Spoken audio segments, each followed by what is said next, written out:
prison guards of Reddit. What is the most extreme thing you ever saw happen in your prison? A family member and I used to work at the same prison and the prisoners knew we were related.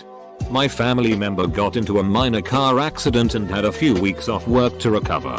Word got out about it to all the prisoners and I constantly got asked how I was coping because they all heard it was super serious. It wasn't.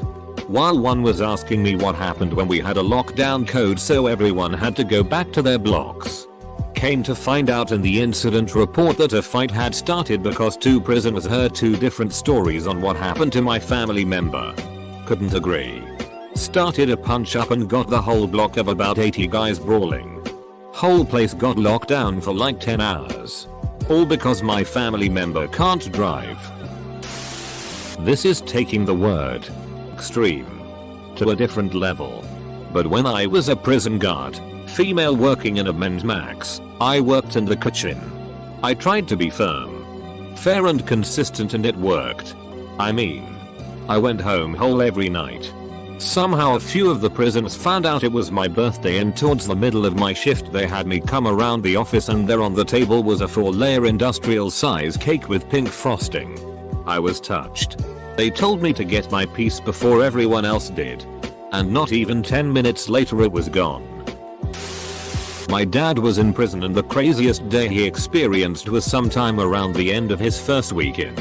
He had been keeping his head down but one of the other inmates told him to meet him outside by the corner of one of the buildings during their free time outside. He was hesitant because he didn't want to get into trouble right out of the gate.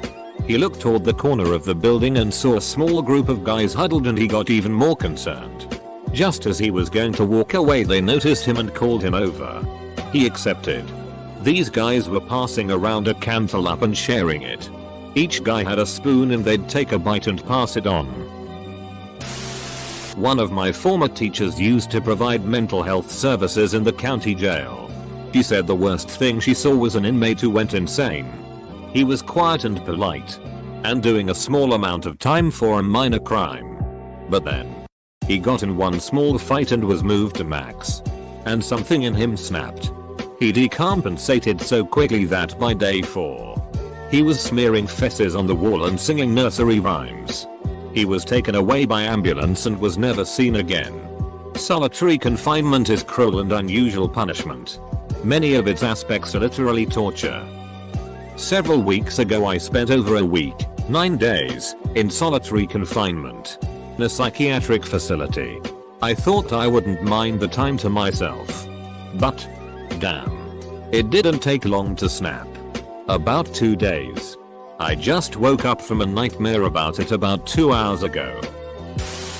Not a guard but a prison nurse. Had to respond to a cell fight where one man bit off another man's nose. The most extreme one I heard though was from a doctor I worked with. Double quote. My first patient ate her own eyeball. Edit. Yawl. I'm a sick fuck who's enjoying reading this thread. Can anyone hook me up with a subreddit where I can share and read more fucked up prison stories? Jesus. Both definitely suggest some type of mental disorder. For the guy who got his nose bitten off. Did he get some kind of replacement? Or does he just have a hole in his face now? He died. If he'd survived he would have been eligible for plastic surgery. Though. No mental issues with those guys. Just fights get really violent desperate. The woman who ate her own eyeball did have a psychiatric disorder. I did a bid in Florida about 4 years ago. While I was inside, they let my cell block come into the common area to watch the iHeartRadio Awards. Never would have watched it on my own. But it was nice to have the distraction. This was the summer that Ariana Grande had that One Less Problem song, and she performed it right before JLo came to the stage. Now, I'm in with mostly Puerto Rican inmates. So JLo being on was a big goddamn deal. Some dude just loses his shit during the Ariana Grande song. Some of the dudes said he was into little girls or something. And throws a very lightweight plastic chair at the TV. Didn't think it would do much damage. But it busted the LCD. Hell. Broke. Loose. Dudes were gonna get a chance to see JLo's ass. And they wanted blood for it. I ran my gringo behind back to my cell. and a 60-man brawl ensued. All of this to say, in the midst of the insanity, one guy bit another guy's thumb off and swallowed it. Not mine but my dad's. First day he was there, a riot occurred because some dumbass prisoner thought it would be funny if he stole a book from a prisoner and blamed it on someone else.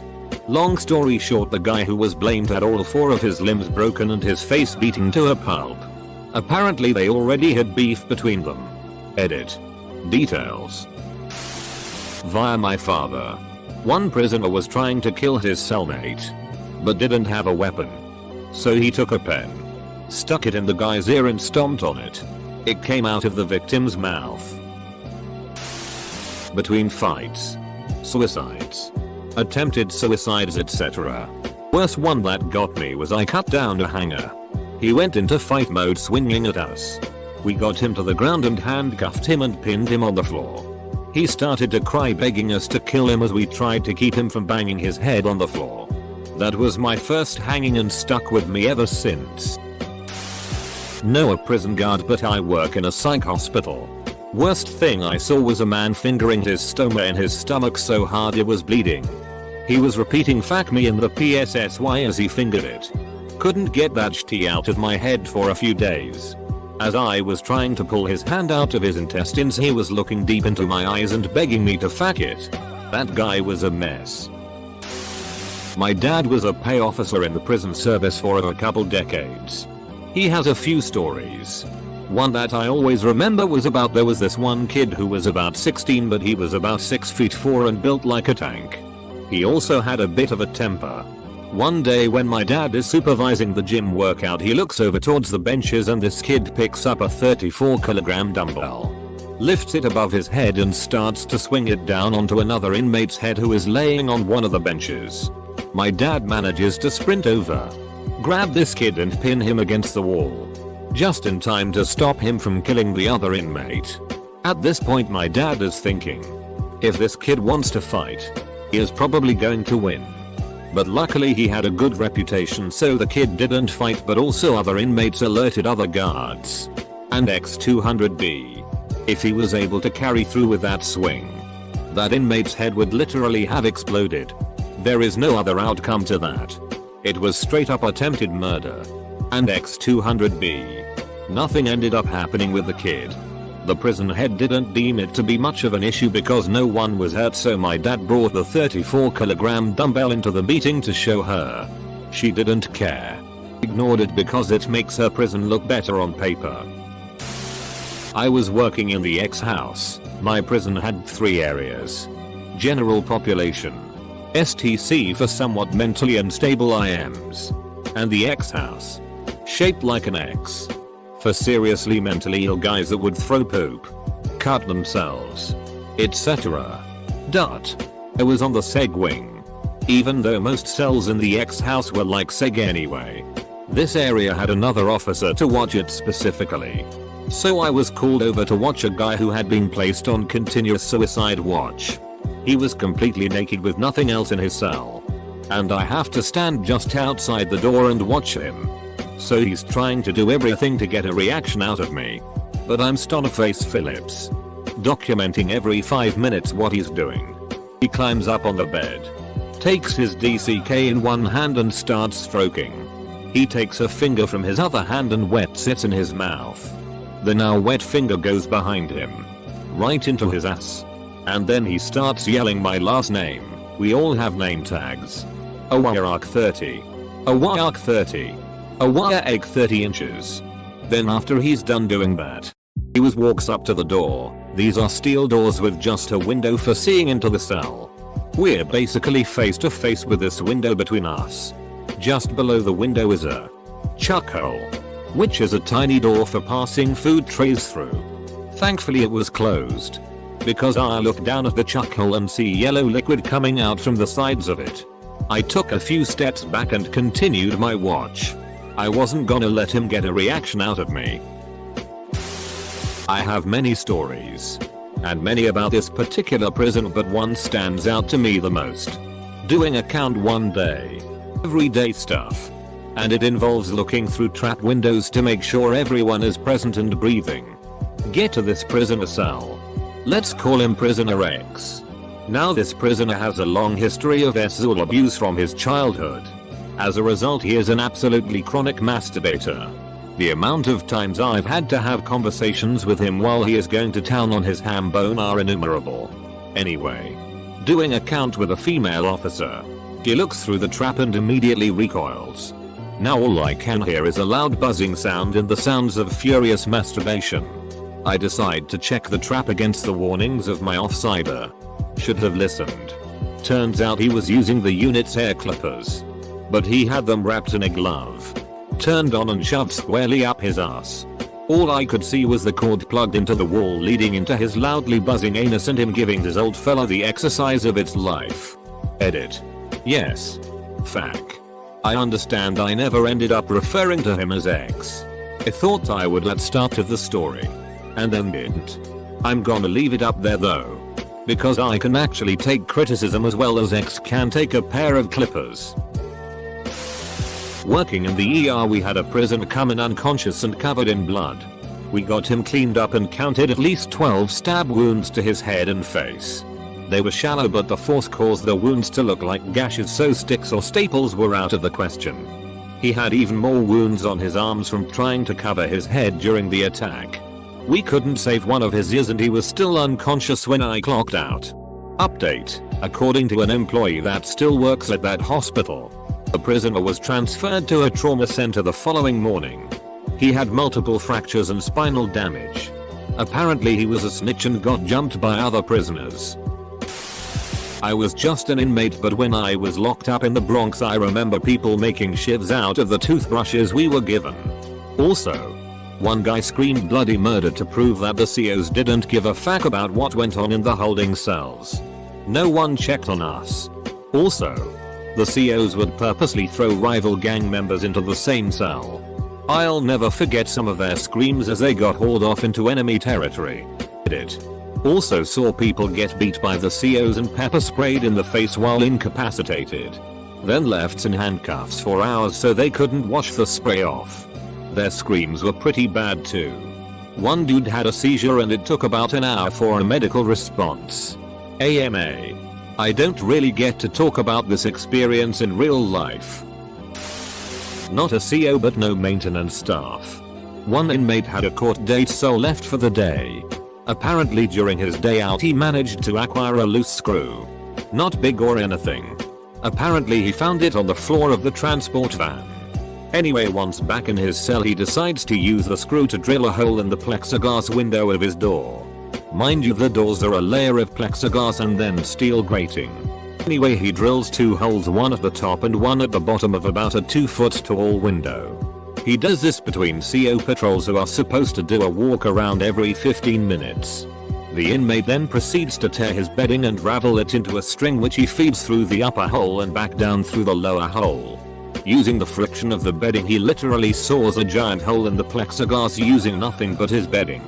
When questioned he informed the guards that this took him roughly 11 hours to accomplish without a single CO noticing it. He didn't escape. Like I said, there is still the steel grating. He literally just did this as a fuck you to the guards and he had the spare time. Not a prison guard, but was told this story by a kitchen supervisor working in a minimum security prison. He was supervising on the morning shift when he went to use the inmate bathroom in the kitchen. Because the other supervisor was using the officer bathroom and he really had to go. The inmate bathrooms had doors. Full metal ones and stalls, unlike in the rest of the compound which just had open stalls. But without locks on them. The inmates who worked in the kitchen would jerk off in them and had porn magazines hidden under the sink. So he was always careful to knock beforehand. Not wanting to walk in on someone mid-stroke. That day, he was in a bit of a rush and forgot to knock. He walks in to find an elderly inmate fucking himself in the ass with a banana off the lunch line. And sucking off another banana. With all the serious ones, I thought I would give a funny one too. And X200B worked in a youth correctional facility. The units were Alpha, Bravo, Charlie, Delta, etc. On Charlie Dorm there were 3 openly homosexual youth who were way over the top when it came to stereotypical gay behavior, talked in lisps, used red Kool-Aid powder to make lipstick, tied their sweater arms together to make a purse, etc. Close bracket. And X200B. Well, one day they are walking down the hall together, see me in my office and said, "Hey teach, check this out." Then the 3 of them dropped and did the Charlie's Angels pose. I laughed my ass off. Currently at company, I work in one of the reformed mental health facilities for my state. Basically we're a prison with a strong focus on mental health rehabilitation. We deal with some of the state's finest, worst cases. I've seen a man with a literal hole in his body from his chest to below his belly button. He put it there. It started after he ripped his intestines out and bit through them. He then proceeded to enlarge the hole slowly over time.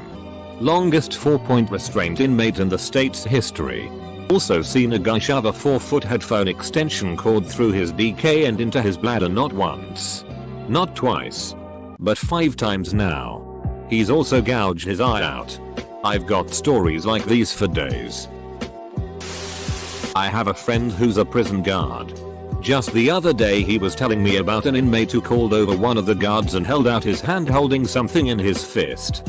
Not really thinking anything, the guard holds his hand out and the inmate drops what he was holding into the guard's hand. As he starts walking away, the guard looks in his hand and sees the inmate's testicles. I didn't ask if they were still in the sack, but I'll find out next time I see my mate. Then a few weeks later the same inmate cut off his penis. I don't think I saw anyone mention the gun, as there will be people who just drop their pants and start viciously jacking their DCK the moment they see a female company. Doesn't matter if they are fat, skinny, ugly, pretty, deformed, just has to be female of some sort and they will stare them down and go to town on themselves. Now the thing is, this is not rare. This is not one of those every once in a while things. So many do it, it's glorified within prison. The punishment for something like this is just going to confinement for 15-60 days, where you can gun COs behind a door, no extra SX charges or anything. It's normal. Super fact up though. There's a book by Nathan McCall called Makes Me Wanna Holler. It's fantastic and I strongly recommend it. He spent 3 years in prison and one of the things he described was there was one inmate that had long hair and was a bit effeminate. The author got seriously freaked out as time passed and the effeminate inmate looked more and more like a woman to him. The prison gangs started competing over this guy and basically broke his mind, telling him he was really a woman. Until he became the SX toy of one of the gangs. It's crazy how screwed up prison society is and how strong the pressure is for the human body to have SZL release wherever it can find it. My husband is a guard. I'm not going to be able to tell this as well as he could, but you'll get the point. He was doing count one night and there was an inmate that was bleeding, so they went in to see what was happening. The inmate had bitten the inside of his wrist and forearm and pulled the skin off down to the muscle and tendons. He was also chewing on something and when he was told to spit it out he did, and it was a chunk of his flesh. He then immediately ripped off another piece with his teeth and, according to my husband, slurped it up like spaghetti. They rushed him to medical and he ended up having to be in the psych building, clearly, after he recovered. I, female, teach, volunteer, in a minimum security male prison. Security level of an incarcerated person doesn't correlate directly with the crimes they're incarcerated for. It's more about their public safety risks, such as reoffending. What that means is my class of minimum security guys has all sorts of offenders in it, including RP, child abuse, murder. Our class is held a few times a week in a separate building than the main prison, trailer portable. My most extreme story is one from springtime. It couldn't have been a more gorgeous day. And everyone was chatty about it. Suddenly, a bit of commotion in the back of the class. Double quote. Hey, Missa. Hey teacher lady. I head to the back of the trailer to check things out. Everyone's gathered around a window. What? Is there some new CO on the block or maybe a transfer inmate they're all ragging on? I swear these guys are just. I thought to myself. Preparing for some juvenile nonsense. at that moment. I saw what they could see. A mama cat and her 3 kittens trotting across the yard and settling in under some daffodils for a nap. A collective. Or rose up from the trailer quickly covered up with abrupt subject changes. Shti talking and class questions. Of course. I can't help but smile every time I think about it. Moral of the story. They're just people. Maybe they did some shty things, like real shty things. Or maybe they didn't and they're in there wrongly. Maybe they've been rehabilitated. Or maybe they haven't. Hell. Maybe they never will be. But everyone likes kittens. Working in the towers. My first week and we had a lockdown situation. Rival gang member managed to get hostage with a shiv. He managed to wedge the door shut and we all watched as he slowly decapitated his enemy. Pretty fact up, still remembering the look on his face as blood poured out of his jugular. Shti was fact. Let's see. Back when I worked in the industry. 1. Guy disemboweled himself essentially to get a demon out. He lived. Not sure about demon. His intestines were out of his body and he was ghost white from blood loss. 2. Guy was putting nails or screws up his urethra. 3. Chick hid a can lid in her special kangaroo pouch and pulled it out to try to cut herself after an adverse hearing result. I was a mailroom employee at the unit in Texas that houses death row. For security reasons. Most of death row inmates had their mail constantly scanned or read, while other inmates just had them searched for contraband. This whole process was a knee-jerk process out in place after a governor was threatened from DR. Then bringing the mail to the inmates and telling them you read it and found some shti was terrifying because they obviously never liked and often threatened violence. The stuff you read is fucking insane. I read plenty of neo-Nazi plots to help bring in the New World Order. Stuff that was completely encoded in their own little systems. And all sorts of absolutely depressing shti. The worst one I ever read had to have been the one of an inmate who was scheduled for execution the next day. And was sending a bunch of fuck you letters to the victim's family. As if they hadn't been through enough. I know this will get drowned. But if anyone has any questions about it, I'm happy to answer. Edit. The families would not receive those letters. They were sent to an ombudsman after being screened. And typically to law enforcement past that. The only way those families would receive it is if they filed a subpoena to get them, I imagine. Somewhat speculation, but I'm fairly certain that is the process. Sorry for any spelling errors and any replies, I'm on mobile. Not me and not a prison guard. But one of my college professors used to teach at a prison. She was a Portuguese literature teacher for them. This happened in Brazil. She was teaching the inmates, all male, about poetry and it was close to Mother's Day. So she told them to write a poem about their own mothers. This was in a very impoverished area. And she told us all the inmates were illiterate before she started with them. One of the inmates wrote a beautiful poem about his deceased mother. That was killed right before he was arrested when he was much younger. He was arrested for killing his father, who murdered his mom. All the inmates started clapping and whistling because it was so beautiful and heartbreaking. But then the guards went nuts thinking they were messing around and started beating the inmates so they would shut up. Classes were cancelled after that. My professor said it was all very shocking. It was a pure scene with people bonding and learning and the guards resorted to violence without even thinking. She never went back to teach at a prison again. My dad was a prison guard in Tennessee. Every Thursday was pork chop day in Maximum. When you have nothing you live for the little things. One day they ran out of pork chops and a dumb shti guard tells the back of the line. They're all out of pork chops, the rest of you fuckers are getting bologna. Minor riot with a 6-hour lockdown. 2 broken bones and like 10 people had to be treated by the nurse.